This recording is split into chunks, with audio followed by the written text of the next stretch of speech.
할렐루야.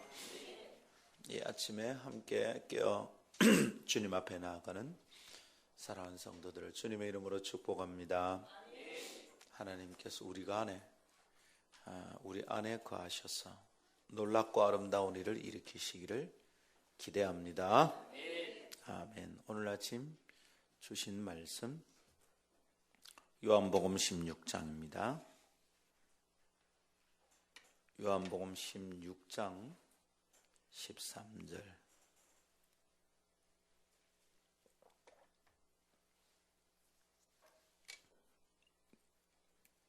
한 절을 함께 읽읍시다. 준비 시작. 그러나 진리의 성령이 오시면 그가 너희를 모든 진리 가운데로 인도하시리니 그가 스스로 말하지 않고 오직 들은 것을 말하며. 아멘. 이것은 하나님의 말씀입니다. 할렐루야. 기도하겠습니다. 하나님 아버지, 3월의 새벽에 있을 기도회를 열어주시니 주님께 감사를 드립니다. 이 아침 주님께 나올 때 마음의 소원을 품고 기도 제목을 담아 여기 헌금하는 성도들이 있으니 그 손길을 받으시고 마음을 받아 주옵소서. 기도할 때 말씀 주시고 하나님 친히 일하여 주시니 감사합니다. 3월 특세 가운데 더 깊은 기도로 나아가게 하심을 감사합니다. 귀한 여종의 헌물을 받아 주옵소서. 항상 말씀을 깨닫게 하시고 말씀을 나눌 때 은혜 주시니 감사합니다. 주께서 사용하시는 말씀의 여종이 되게 하옵소서. 900번째 1000번 감사를 주님께 드립니다. 하나님께서 내게 기름을 부으시고 평안과 자유를 주셨으니 기쁨이 넘치나이다. 오 하나님, 이 3월 한 달 동안 주님께서 기쁨이 넘치는 성령의 역사가, 성령의 기름 부으심의 역사가 강력하게 임하는 여종의 삶이 되게 하옵소서. 아버지, 주 앞에 깨끗한 마음으로 주께 드리는 헌물 여기 있습니다. 하나님, 감히 주님께 다 아뢰지도 못하여 텅 빈 마음으로, 가난한 마음으로 주께 여기 헌금합니다. 이 여종의 헌금을 받으시되 그 마음에 있는 많은 기도 제목과 그 삶에 묻어있는 여러 가지 사연들을 다 들으셔서 꼭 응답하여 주옵소서. 3월을 열어주신 하나님, 이 한 달 동안 말씀을 열 때마다 성령님께서 강력하게 임하셔서 말씀의 역사가 일어나게 하소서. 종이 드리는 헌금을 하늘에서 받으시고 갈망대로 기도대로 놀랍게 부어주신 은혜가 넘치게 하옵소서. 오늘 아침 3월 새벽 있을 기도의 첫날을 엽니다. 하나님 사모합니다. 성령 우리 가운데 운행하시기를 기대합니다. 오셔서 말씀하옵소서. 종들이 듣겠습니다. 주 예수님 이름으로 기도하옵나이다. 아멘. 할렐루야. 성경이 시작되는 창세기, 창세의 기록은 우리를 놀랍게 합니다. 하나님께서 말씀으로 온 세상 만물을 창조하셨다, 이렇게 말씀하십니다. 말씀은 무형의 것이고요, 음파로 공중에 흩어져서 사라지는 것이고, 온 세상은 눈에 존재하고 만져지는 것입니다. 그런데 그 무형의 것으로 유형의 것을 창조하셨다, 이럽니다. 아무 재료 없이 그냥 아무것도 없고 공허하고 텅 빈 곳에서 하나님이 말씀하시니까 무엇이 생겨났다, 이렇게 말씀하십니다. 하나님이 가라사대, 하나님이 가라사대, 하나님이 가라사대. 이 표현, 그것은 함께 모인 공동체 놀이에서 쓰는 개인 용어가 아닙니다. 그죠? 그것은 하나님의 말씀의 능력을 아주 간명하게 보여주는 말입니다. 하나님이 말씀으로 명령하시면 모든 것이 창조되고 시작되었습니다. 질서 없는 곳에 질서가 생기고 존재하지 않는 곳에 필요한 것이 생겨났던 것입니다. 할렐루야. 우리가 눈으로 지금 확인하는 모든 존재하는 것들이 그래서 생겨나고 시작된 것입니다. 여러분, 얼마나 놀랍고 가슴 설레는 말씀입니까? 하나님의 말씀을 읽을 때, 하나님의 말씀을 대할 때마다 우리 가운데 이런 역사가 일어나기를 축복합니다. 없는 곳에서 존재하는 것이 솟아나는 이 공허한 가슴 속에서 존재할 것이 생겨나는, 필요한 것이 채워지는 말씀의 역사 기대합니다. 근데 여러분, 그래서 궁금하고 서운한 거죠. 지금 우리에게 이 말씀의 능력이 나타나는가? 우리의 반하는 답이 없어서 우리에게 답답하죠? 기대하는 거가 일어나지 않습니다. 말씀은 듣는데, 말씀은 읽는데 지식만 늘고 있다는 것이 안타깝습니다. 머리만 가득 차오릅니다. 말씀의 능력을 경험하는 성도들이 드물기 때문입니다. 아직은 드뭅니다. 하나님의 말씀을 읽는 동안에 경험한 은혜가 무엇인지 그 쏟아지는 간증들이 아직 부족합니다. 말씀이 있는데 말씀이 없는 것 같은 이 안타까운 상황을 지켜보면서 가슴 아픕니다. 오늘 아침은 이 안타까움으로부터 출발합니다. 어떻게 하면 될까? 그리고 전심으로 그 말씀의 능력과 역사를 갈망합니다. 하나님의 말씀이 임할 때 일어나는 사건, 하나님의 말씀이 우리 가운데 운행할 때 벌어지는 역사, 그 기대합니다. 없는 것에서 있는 것이 창조되는 이 놀라운 일을 기대합니다. 전설 같은 그 말씀의 역사를 오늘 아침 기대합니다. 할렐루야. 한번 따라합시다. 전설 같은 말씀의 역사. 할렐루야. 그것이 내 안에 일어나기를 바랍니다. 목사가 이 말씀을 전하기 위해서 그냥 글자로 만드는 말씀 말고 실제로 내 속에서 운행하시고 그로 인하여 우리 공동체 안에 말씀의 역사가 일어나기를 기대합니다.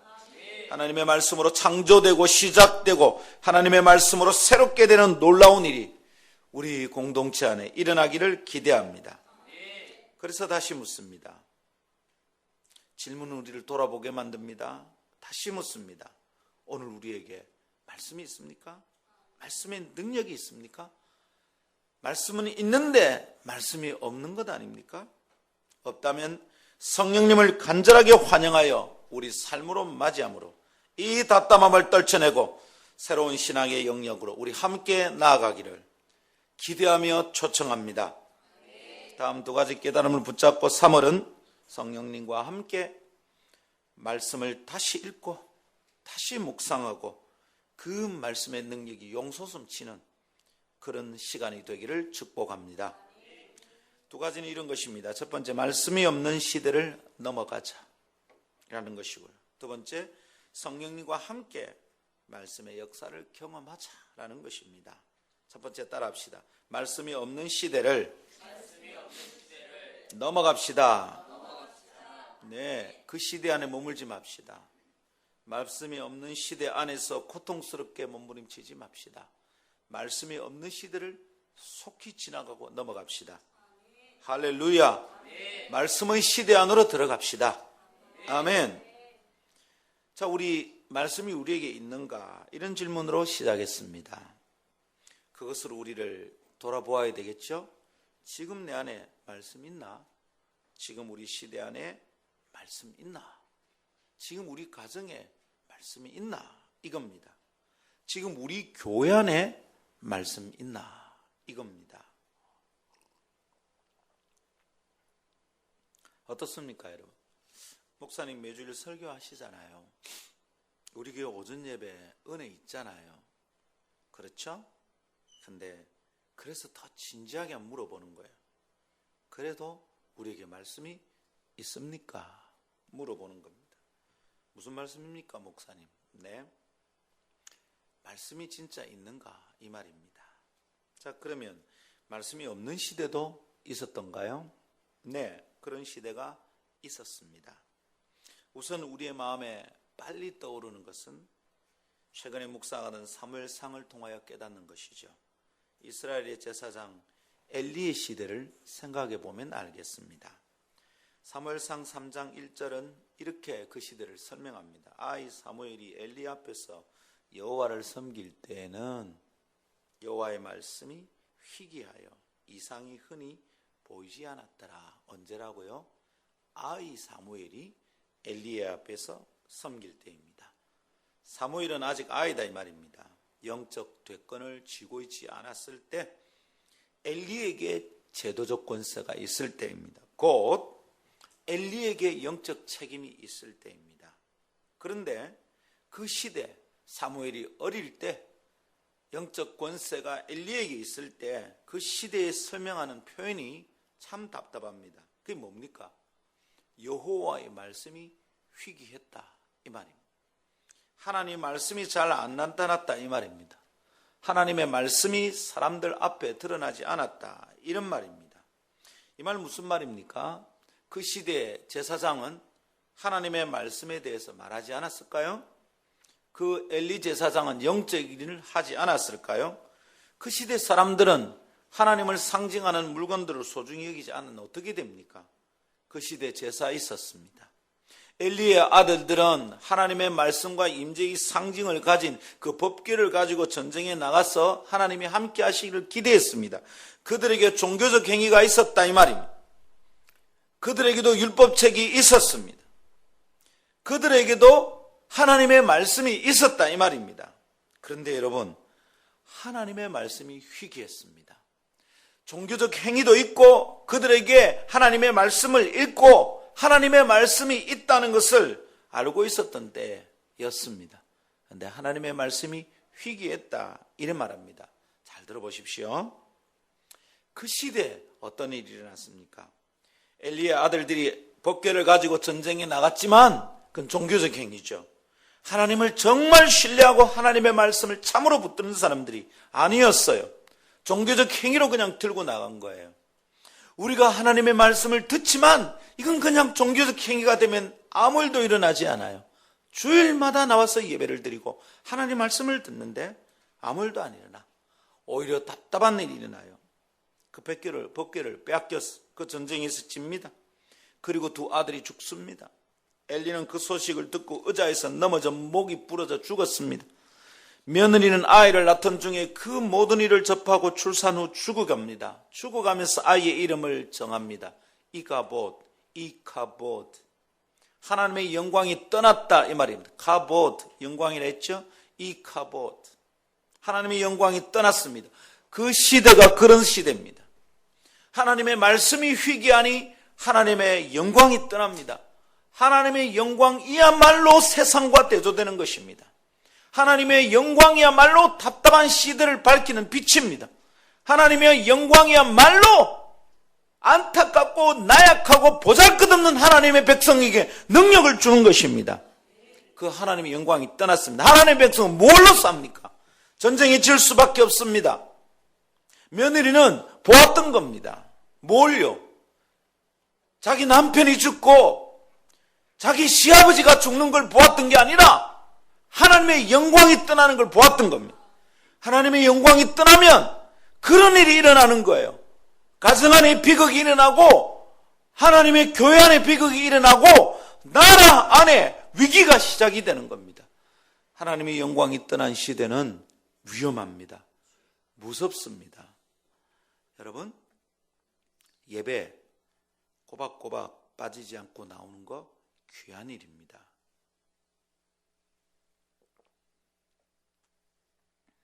매주일마다 여러분 하나님의 말씀을 귀담아 듣는 거 복된 일입니다.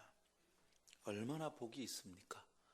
이것을 읽는 자와 듣는 자가 그 가운데 기록된 것을 행하는 자들이 복되다 그랬습니다.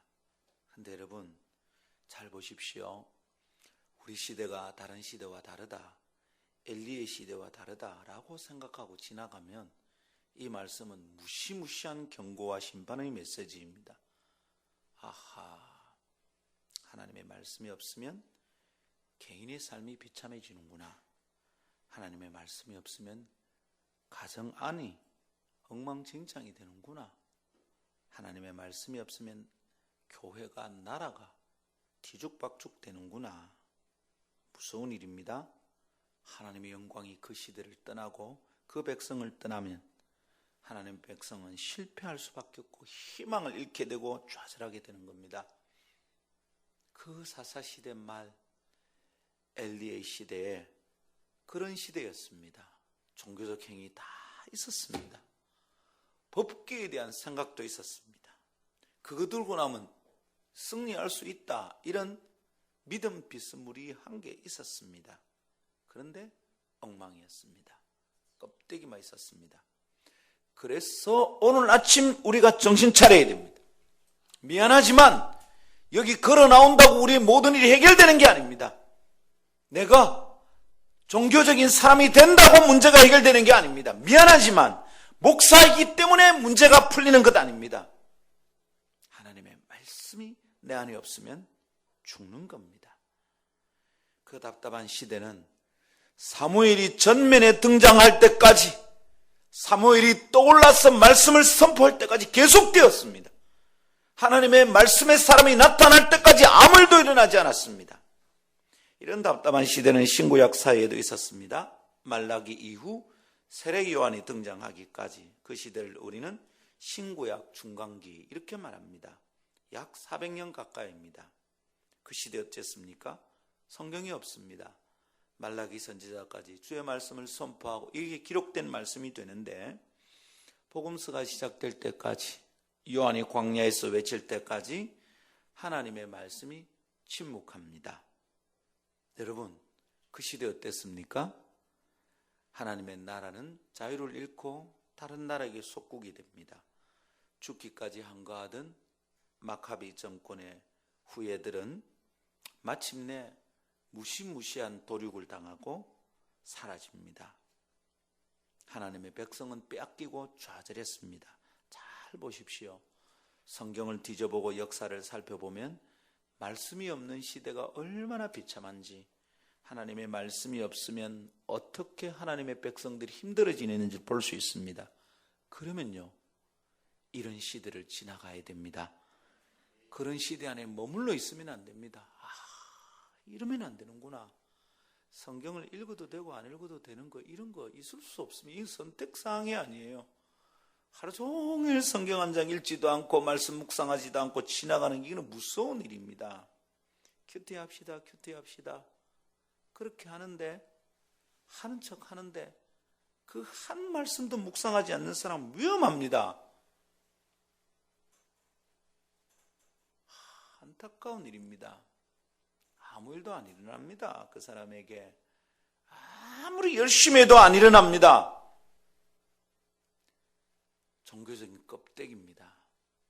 하나님의 말씀이 있어야 하나님이 가라사대 창조가 일어나고 새롭게 열리고 사람이 고침을 받는 역사가 일어나는 줄 믿습니다. 백날 잔수를 내도 아이들은 어머니의 말에, 부모의 말에 순종하지 않습니다. 왜요? 내 속에 말씀의 역사 없습니다.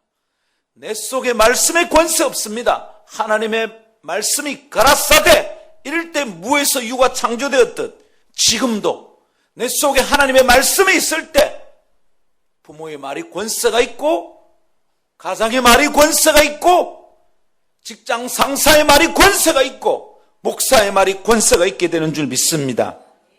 그런데 여러분, 하나님의 말씀이 없는 시대는 죽음의 시대입니다. 하나님의 말씀을 듣고도 깨닫지 못하여 영혼은 답답하고 피폐한 일들이 계속되는 겁니다. 목사의 설교는 동쪽에, 성도의 삶은 서쪽에, 아무 상관이 없는 일들이 계속되는 겁니다. 말씀을 전하는 사람으로서는 이것이 굉장히 아프고 답답합니다. 똑같은 설교를 몇 번이나 해도 그대로입니다. 변화되지 않습니다. 자기 보고 하는 얘기인지도 모를 때가 있습니다. 너무너무 답답합니다.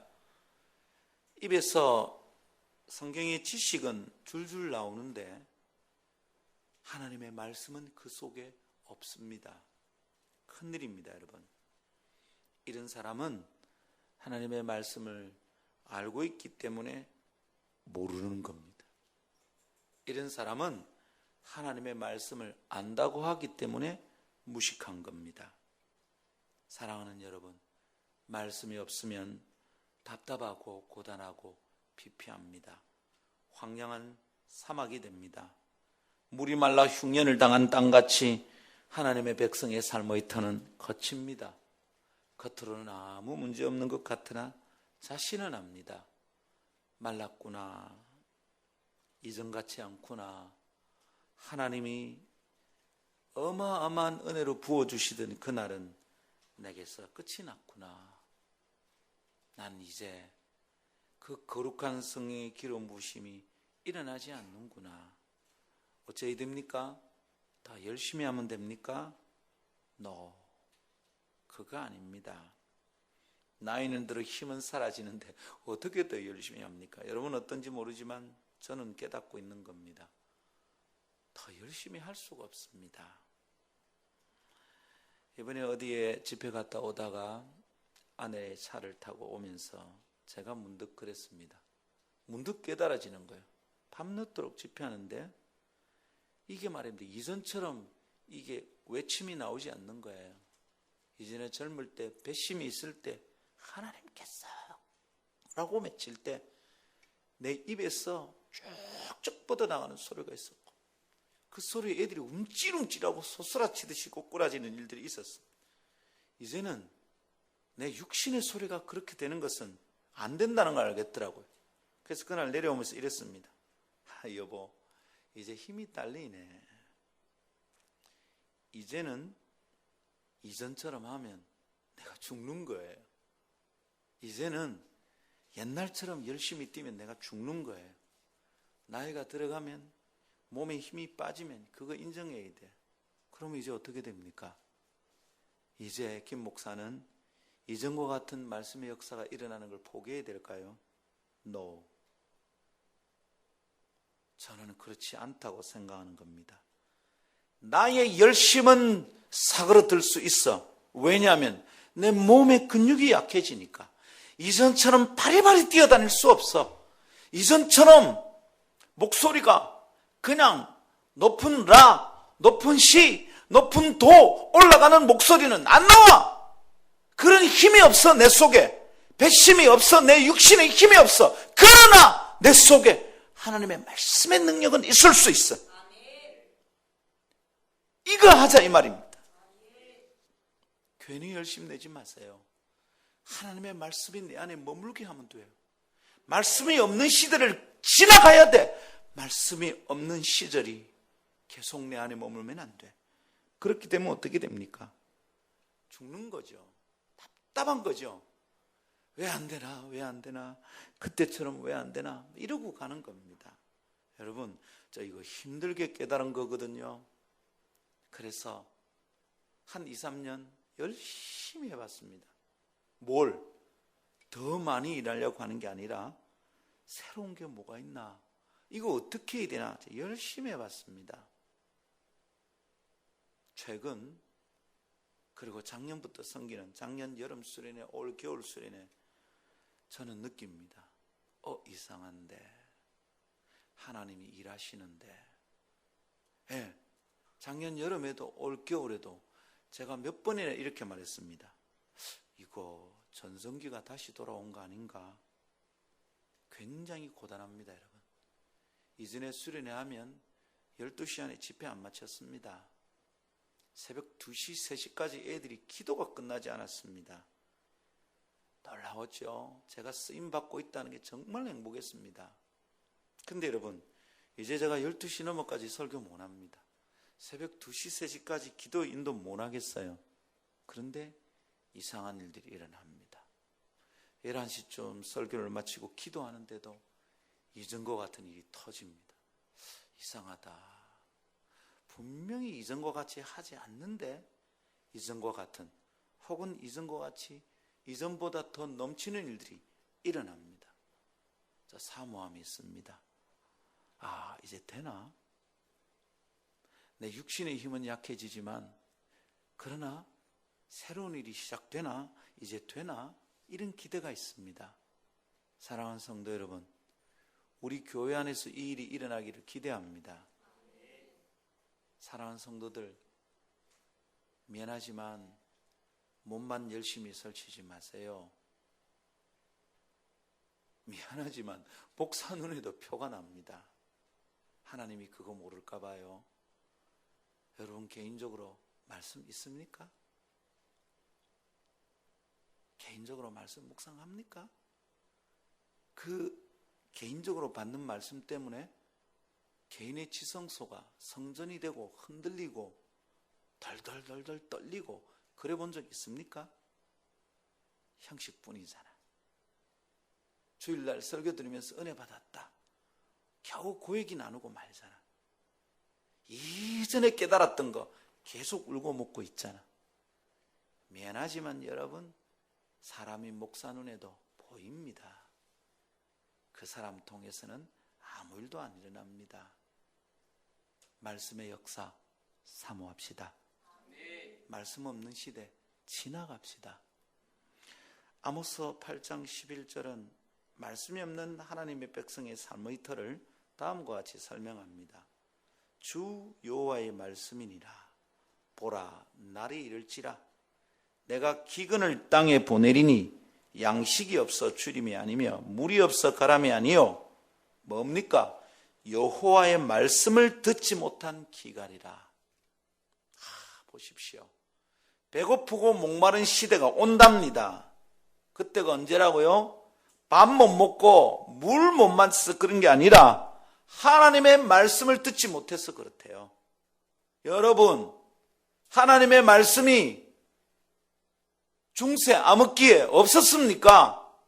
사제들이 열심히 증거했습니다. 여러분, 하나님의 말씀이 엘리의 시대에 엘리의 입에서는 한마디도 안 나왔습니까? 아닙니다. 있었습니다. 신구약 중간기에 하나님의 종들이 없었습니까? 제사장들 없습니까? 있었습니다. 율법사들 없었습니까? 있었어요.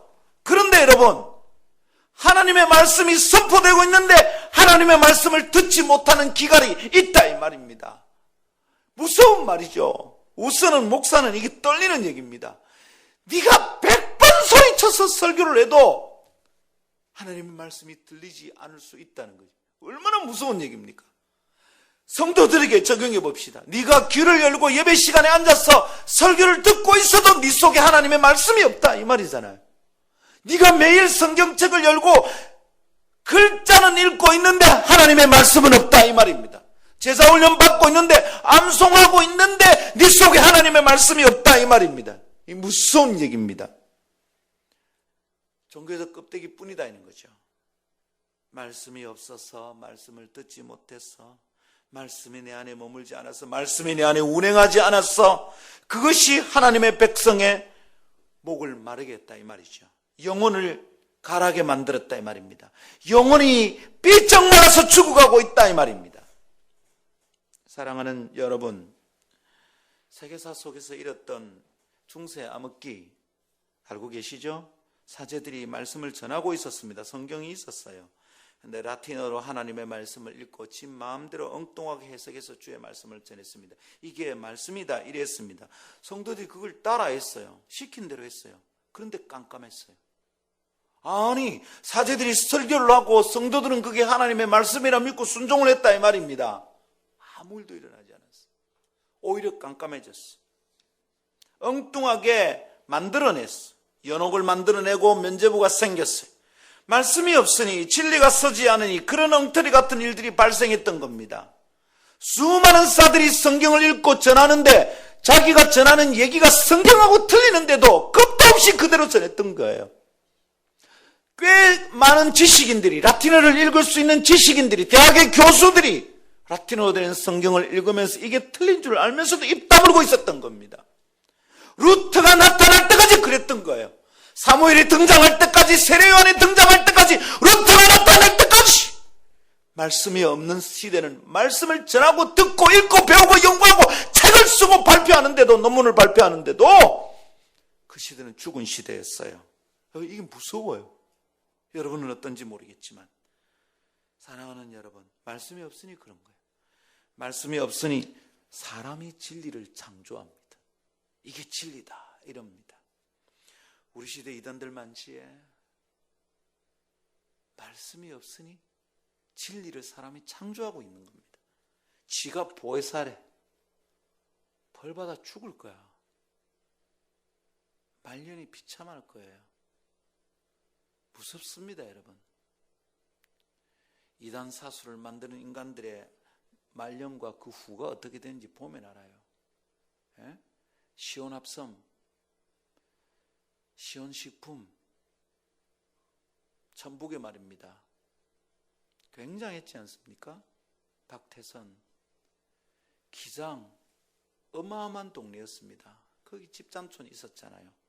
저기서 만들어낸 제품 정직하고 굉장히 좋았습니다. 질이. 지금도 시원합섬 있습니다. 시원식품도 있고요. 근데 그 아들들이 정말 인간같이 않은 삶들을 살고 신문에 나오고 창피당하고 이제 몰락하고 있는 거죠. 여러분 기장 넘어가는 데 보면 박태선 별장이 바닷가에 있습니다. 제가 이번 겨울에 눈비 내리는 날 되게 추웠어요. 그 별장 가까이까지 가봤습니다. 멀리서 보면 되게 이쁜데 가까이 보니까 다 녹슬어서 철조망으로 쳐져 있어. 상징적으로 보여주는 거죠. 이단 사수를 만드는 사람들, 스스로 말도 안 되는 것을 진리라고 만들어내던 사람들은 결말이 비참한 거죠. 사랑하는 여러분, 사람이 진리를 창조해요? 큰일 나는 겁니다. 사랑하는 여러분, 말씀으로 진리가 창조되는 거예요. 말씀으로 세상이 창조되고 말씀으로 진리가 선포되는 겁니다. 이거 회복해야 되는 것이죠. 그렇다면 우리 영혼을 돌아보고 정확하게 깨달아야 되겠습니다. 우리 시대에 말씀 있습니까? 내 삶에 말씀 있습니까? 여러분 이 질문에 오늘 아침 어떻게 답을 할 수 있겠습니까? 그래도 나는 큐티는 한다. 매일 성경 읽고 있다. 그러면 되겠습니까? 내가 설교 들을 때 진짜 사모함으로 듣는다. 한자도 안 놓칠라 한다. 여러분 그러면 되겠습니까?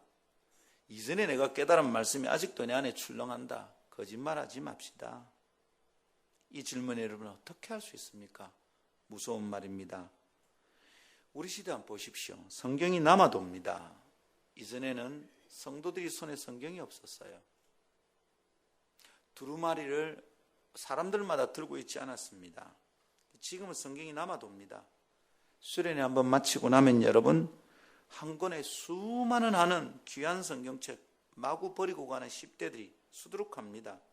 수련회 마치면 휴대폰 다시 찾으러는 오지만 성경책 잃어버렸다고 문의 전화도 안 옵니다. 그냥 버리고 갑니다. 그 현상이 상징하는 바가 매우 크고 깊습니다. 우리 시대는 성경에 대한 관심이 없다는 겁니다. 하나님의 말씀에 대한 흥미가 없다 이 말입니다. 가서 설교 듣고 은혜 받았는데도 성경에 관심이 없어. 은혜 받고 나면 말씀을 읽고 싶은 마음이 일어나야 될 거 아니에요. 없어. 주일날 주의 말씀 듣고 은혜를 받으면 일주일 동안 성경 읽고 싶어야 될 거 아니에요. 없어. 우리 시대에 말씀에 대한 흥미가 없어요. 성경이 남아도는데 말씀에 대한 흥미가 없다? 이게 뭡니까? 얼마나 아이러니한 현상입니까? 그것만이 아니에요. 인터넷을 열고 TV를 켜면 넘치는 게 설교입니다. 김상건 목사하고 비교되지 않은 당대에 내놓으라 하는 설교자들의 훌륭한 설교가 여기저기 널려 있습니다. TV만 켜면 나옵니다. 인터넷 찾아 들어가면 있습니다. 대한민국의 그럴듯한 교회들마다 홈페이지에서 다 설교 서비스를 합니다. 여기저기 말씀 있습니다. 들어보면 굉장한 메시지들입니다. 말하자면 말씀의 홍수 시대입니다. 그런데 그것을 찾아서 듣고 즐기는 성도들이 있고요. 말씀에 대한 설명과 이야기도 많은데요. 이 시대는 말씀으로 살아가는 시대인지 궁금합니다. 나타나는 현상이 이상합니다, 여러분. 진리가 서 있는 시대인지 진리 위에 서 있는 시대인지 궁금합니다. 막 묻고 싶습니다. 니는 짜더라 잘하나? 예, 맞습니다. 저도 너무 두렵습니다. 그래서 함께 고민하고 가자 이 말입니다. 하나님 말씀 없이 여기면 죽습니다. 껍데기만 가지고 그런 척하는 거 주님이 어떻게 모르겠습니까? 스스로 속이지 말라. 하나님은 만홀히 여김을 당하지 않는다. 심은 대로 거둔다는 거 기억해라 말씀하셨거든요. 쇼를 하면 그 사람은 진실을 거두지 못합니다. 거짓말하고 그럴듯하게 살아간다고 되는 게 아닙니다. 말씀의 홍수 시대, 홍수가 나면 온 세상이 물이 넘쳐나는데도 마실 물이 없다 그러잖아요. 전신의 구중물입니다. 말씀이 있는데 없었어. 말씀으로 듣지를 못해요. 예수님 당시에도 그랬어요. 요한복음 1장 1절은 예수님이 말씀이시라는 걸 보여줍니다. 태초에 말씀이 계시니라. 이 말씀이 하나님과 함께 계셨으니 이 말씀은 곧 하나님이시라. 예수님에 대한 얘기입니다. 예수님이 말씀이다 이 말입니다. 그런데 그 말씀이신 예수님께 이 땅에 오셨는데, 그리고 그 말씀이 그들 눈앞에서 선포되었는데,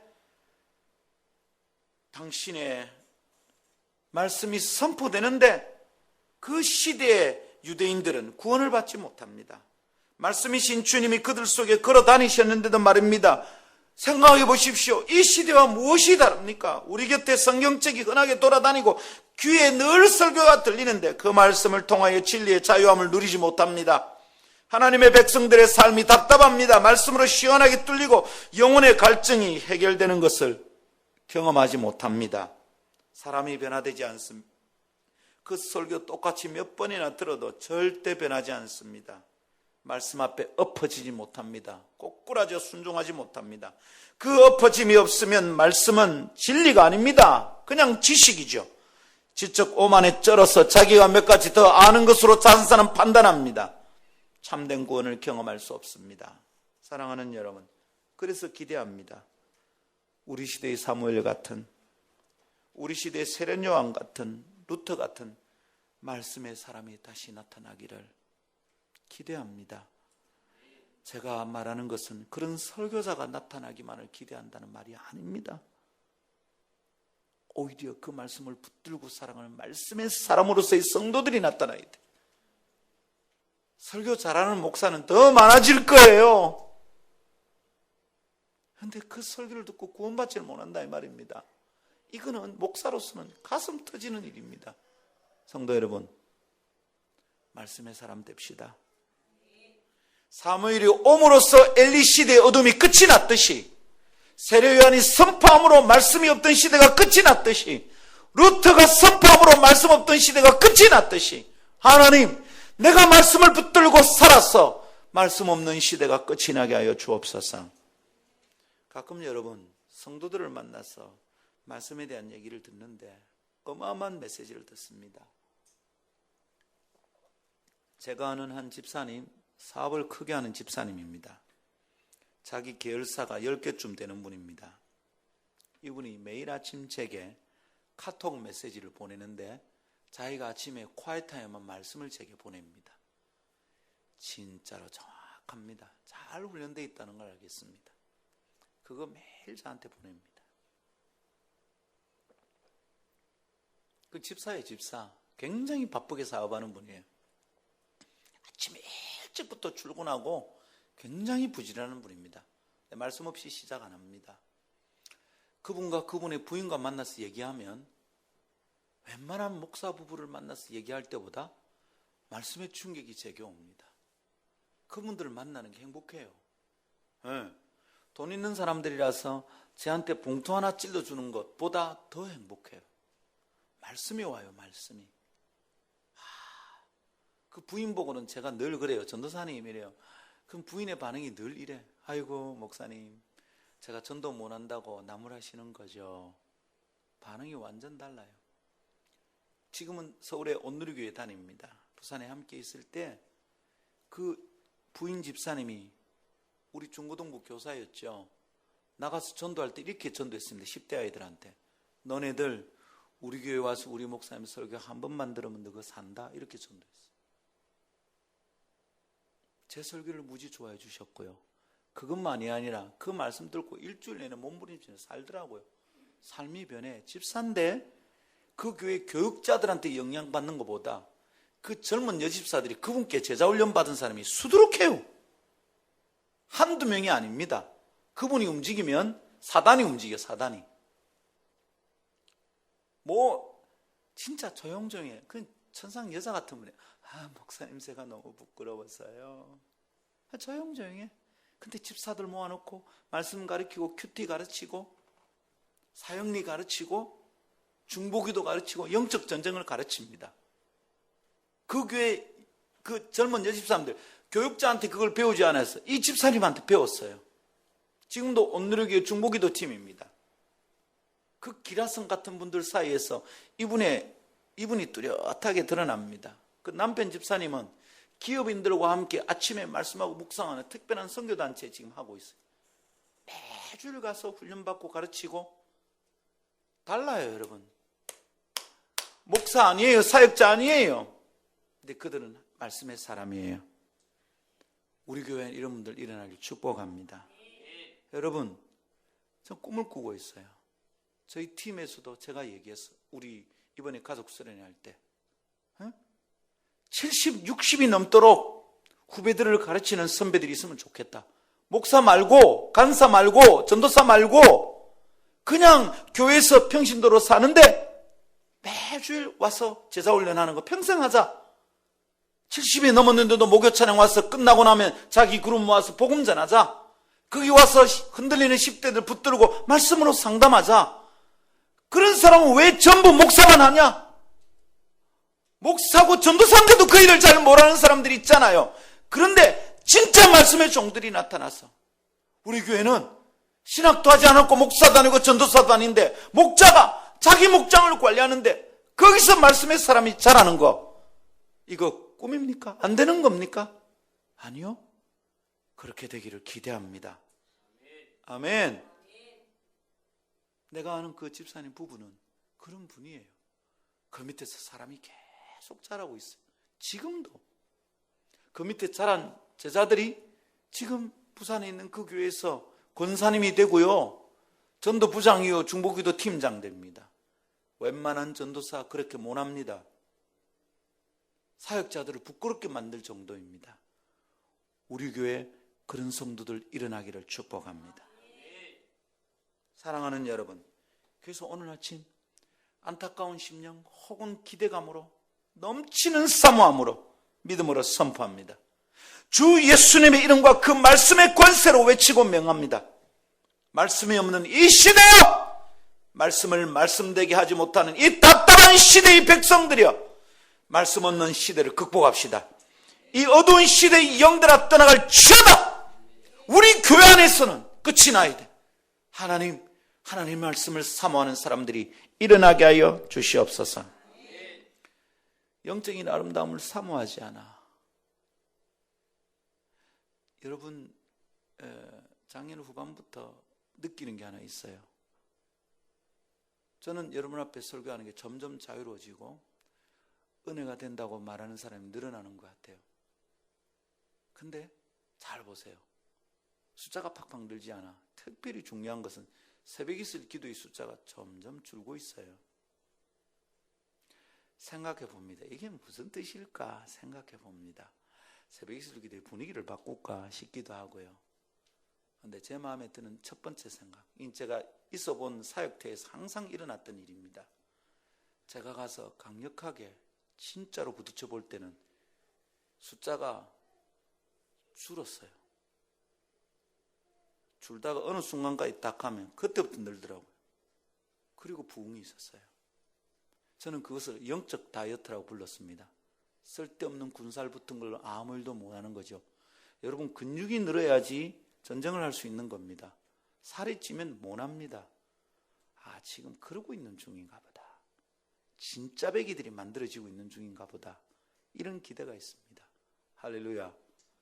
여기 오신 분들 진짜 배기 됩시다. 아멘. 어떻게 해요? 정신 몽롱하지 지금? 몽롱한 채로 아멘 하지 지금? 이 정도 숫자만 진짜 배기 돼도 충분합니다. 새롭게 일하실 겁니다. 숫자 썩을 필요 전혀 없어요. 진짜로 말씀의 종들이 우리 교회 안에 일어나기를 기대하며 축복합니다. 할렐루야. 두 번째 따라 합시다. 성령님과 함께 말씀의 역사를 경험합시다. 여러분, 어두운 시대 하나님의 말씀의 사람이 나타나면 해결된 데 있습니다. 그런데 이 어두운 시대를 어떻게 돌파하고 극복하겠습니까? 눈과 귀로 즐길 것이 너무도 많은 시대 안에서 책 읽기를 근본적으로 시대하는 시대 안에서 우리 어떻게 말씀이 없는 시대를 지나갈 수 있을까요? 진짜 귀와 눈만 즐겁게 텔레비 보고 그냥 듣고 이런 거는 잘해. 근데 책 읽기를 너무 싫어해. 성경 안 읽어. 설교는 듣는데 성경 안 읽어요. 설교를 듣는데 콰이트타임을 안 해. 자기 손으로 말씀 묵상한 걸 하루에 한 줄도 남기지를 못해. 어떻게 하면 될까요? 정말 안타깝습니다. 답은 진리의 말씀 안에 있습니다. 오늘 우리가 읽은 요한복음 16장 13절 다시 볼까요? 그러나 진리의 성령이 오시면 그가 너희를 모든 진리 가운데로 인도하실 것이다. 13절인데요. 그러나 돼 있는 거 보니까 12절과 무슨 연관이 있지? 12절 뭐가 하면 내가 아직도 너희에게 이를 것이 많으나 예수님 말씀하실 게 많다 이 말입니다. 지금은 너희가 감당하지 못하리라. 예수님 많이 말씀하셨어요. 근데 모든 사람들이 다 예수님의 제자들 그거 다 못 깨달았어. 지금도 많은 메시지가 있어. 다 못 깨달아. 그죠? 왜 이런가? 라는 것에 대한 답을 주님이 주시고 계신 거예요. 내가 너희에게 말할 게 많고 말하고 있는데 너가 다 못 깨닫는다.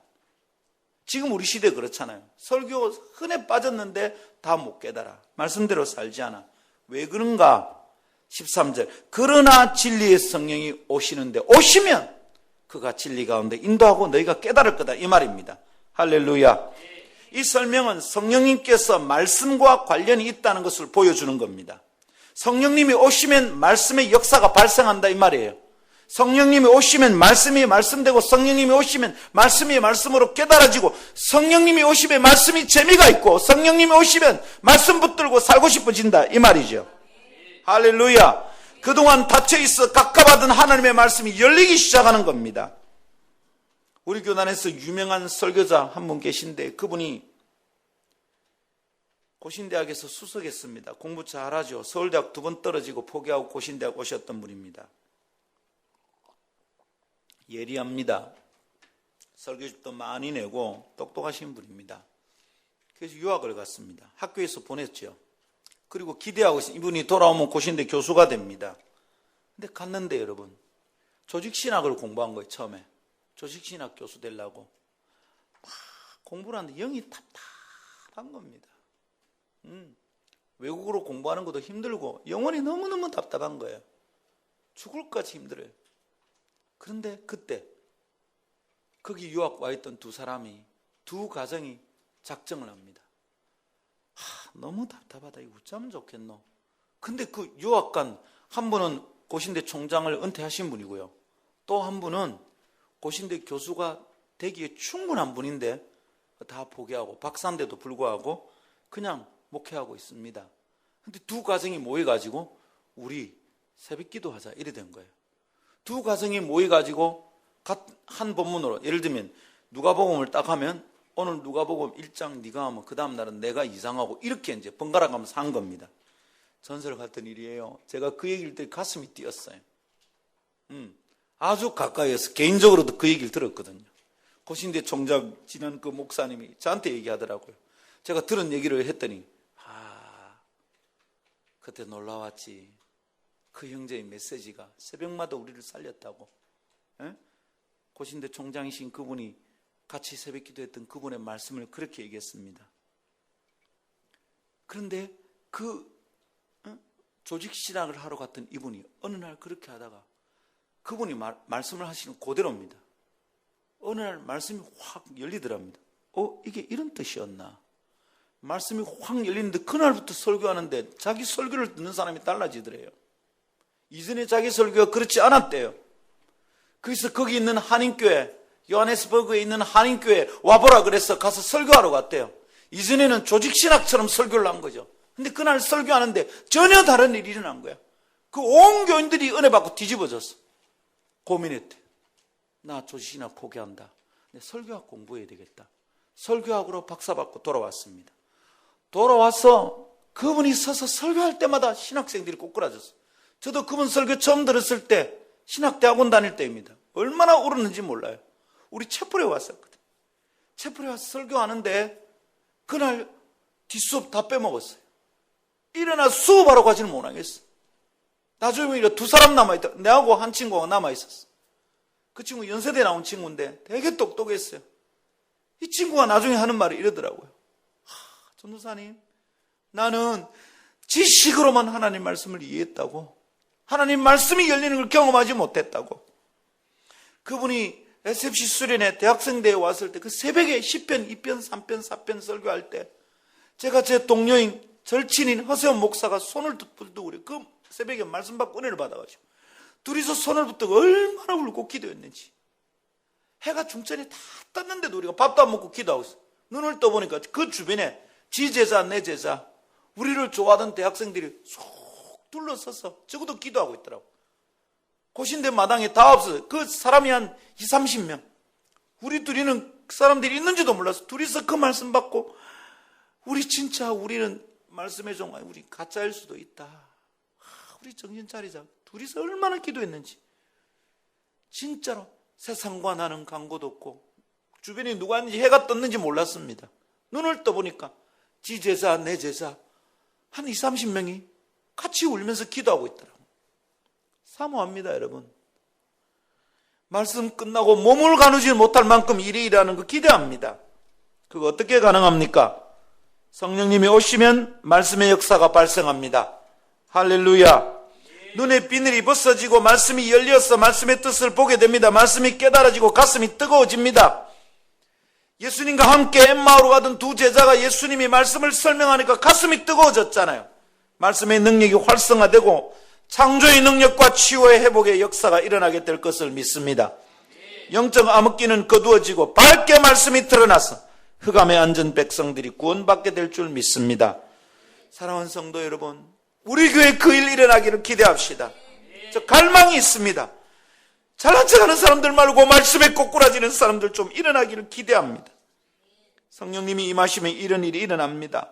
성령님을 모시면 내 속에서 이런 일이 발생합니다. 성령님이 임재하시는 예배 안에서 설교 시간에 이런 일이 일어납니다. 회개하고 주님께로 돌이키는 사건이 매일 매 순간 예배마다 발생하는 것입니다.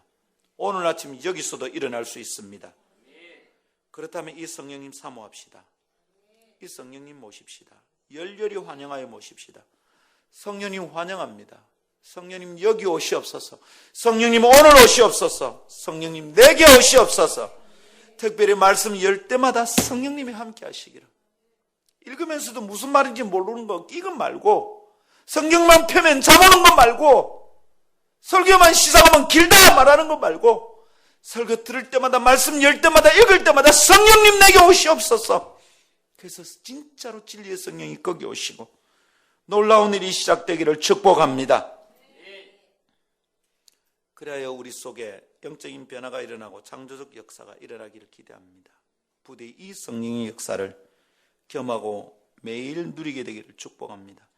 다른 사람의 감정으로 듣지 말고 바로 나에게, 바로 그대에게, 바로 당신에게 감정이 일어나기를 기대합니다. 그 목사님처럼 저도 어느 날 말씀이 열려서 이 설교를 하는데 사람들의 영적인 변화가 일어나는 거 여전히 사모하고 있습니다. 그 사람 얘기 말고 내 얘기 되기를 기대합니다. 자꾸만 말씀 읽고 싶고 성경도 읽고 싶고 밤새워 읽고 싶고 이런 일이 일어나기를 축복합니다. 이번 설날에 우리 어머니 오셔서 우리 집에 며칠 있다가 가셨습니다. 음식 준비 다 해놓고 청소 다 해놓고 이제 올 손님을 맞이하고 기다리고 있는데 시간이 좀 있었어요. 어머니가 침대에 앉아서 뭘 이래 쏘그리고 있더라고요. 뭐 하시는가 싶어 가봤더니 성경을 읽고 있어요. 며느리하고 둘이 일한다고 피곤한데 허리도 안 좋은 분인데 나 너무 놀라가지고 그걸 사진에 담았어요. 제가 폰카로 찍었어요. 두 번 찍을 때까지 엄마가 몰라 성경. 그런데 제가 각도를 낮춰서 밑에서 이렇게 찍으니까 어머니가 뭐하노? 예, 너무 이뻤어요. 부끄러워 엄마가 자리 가라 치아라. 그거 제가 페이스북에 올렸습니다. 우리 엄마가 너무 이쁜 거예요. 그러면서 물었습니다. 엄마 뭐 하는데? 아이 내가 성경을 너무 몰라가지고 내 이러면 안 되겠다 싶어 성경 읽는답니다. 너무 얘기 말고 내 얘기. 저 사모합니다. 우리 교회 안에 말씀 듣고 변화됐다, 이런 성도도 좀 나오기를. 오늘 설교 듣고 집에 들어가서 내가 더 이상 남편한테 이러면 안 되겠다 싶어서 내 변화됐다. 오늘 설교 듣고 집에 들어가서 애비가 자식한테 이러면 안 되겠다 싶어서 내 변화됐다. 오늘 설교 듣고 돌아가서 내가 아버지한테 이러면 안 되겠다, 엄마한테 이러면 안 되겠다 싶어 내가 변화됐다. 나 그날 이후로 그 짓 안 한다. 설교 듣다가 내가 딱 끊었다. 내 더 이상 담배 안 핀다. 이런 일들 일어나기를 기대합니다. 이단 사수는 끝이 나고 말씀을 깨달아 부흥받는 은혜의 사건이 우리 교회로부터 시작되고 열리기를 축복합니다. 오늘 우리 그것을 허락해 드립시다. 성령님 오십시오. 내 안에서 그 일이 일어나도 제가 마음을 활짝 엽니다. 오십시오. 여러분, 성령에 충만하면, 성령이 불이 내리면 은사만 나타나고 방언만 터지고 환상이 열리기만 하는 게 아니에요. 성령이 오면 제일 먼저 일어나는 일이 말씀이 좋아져요. 말씀이 깨달아져요. 자꾸 말씀 듣고 싶고 말씀을 묵상하게 돼요. 이 말씀의 역사가 우리 가운데 시작되기를 축복합니다. 말씀 맺습니다. 말씀 닫힌 시대에 영적 암흑기라 했습니다. 말씀하지 않으시는 하나님, 그저 우리가 두렵기만 합니다. 자꾸 겁이 납니다. 말씀에 익숙지 않으니까 설교 들을 때마다 자꾸 꾸짖는 것 같습니다. 그래서 목사 설교 들으면서 오늘 목사님 말씀으로 사람 치네 이럽니다. 아닙니다. 여러분, 그거 아닙니다. 말씀하신데도 깨닫지 못하는 것 성도에게 비극입니다. 말씀 깨달으면 열리는 게 있습니다. 막힌 게 열립니다. 눌리는 게 떠나갑니다. 관건은 성령님과의 교제입니다. 성령님 만나는 겁니다. 성령님을 진리의 영이라고 설명하는데 이분이 오시면 우리 가운데 새로운 일이 일어납니다. 할렐루야. 그러나 이 성령님이 없으면 우리가 읽는데도 모릅니다. 설교가 들리는데도 못 깨닫습니다. 우리가 성령님이 또 오시면 구합시다. 아멘. 이거 없으면 소위 말하는 모태신앙의 안타까움이 발생합니다. 많이 들었는데 성경 퀴즈대회 가면 상 받는데, 여러분, 제가 그랬습니다. 제가 그랬어요.